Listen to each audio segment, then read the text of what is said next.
হুগলি নদী কলকাতার হৃদয়, কিন্তু কখনো ভেবে দেখেছেন এই নদীর অপরিচ্ছন্ন পাড়ের কথা?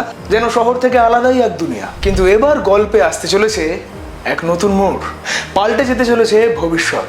আগে হ্যাঁ, স্ট্র্যান্ড রোড, যেটা একসময় ব্রিটিশ ইন্ডিয়ার একটা বড় ট্রেডিং হাব ছিল, এবার সেই ইতিহাসের সন্ধিস্থলেই শুরু হতে চলেছে এক নতুন অধ্যায়ের। ক্যালকাটা পোর্ট অথরিটি প্রায় 4 একর জমি লিজ দেওয়ার কথা ঘোষণা করেছে সৃজন রিয়েলটিকে।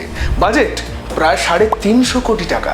এই রিভার ফ্রন্ট এলাকায় তৈরি হতে চলেছে রিটেল স্পেস, অফিস স্পেস থেকে শুরু করে ব্যাংকুয়েটস এবং ফুড অ্যান্ড বেভারেজ জোন। তৈরি হচ্ছে প্রায় 8 লক্ষ স্কোয়ার ফিটের একটা ফিউচারিস্টিক স্পেস, যেখানে শুধু বিল্ডিং নয়, থাকবে অফিস স্পেসও। এখানেই শেষ নয়, মোট 10টি রিভার ফ্রন্ট প্রজেক্টের পরিকল্পনা রয়েছে কলকাতা আর হাওড়া এই দুই পাড় মিলিয়ে।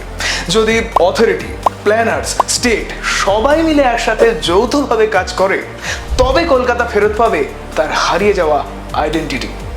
Walking paths, cafe, green stretch, এই সব কিছুর মধ্যে দিয়ে হুগলি আবারও ফিরে পেতে চলেছে তার শহরের হৃদস্পন্দন।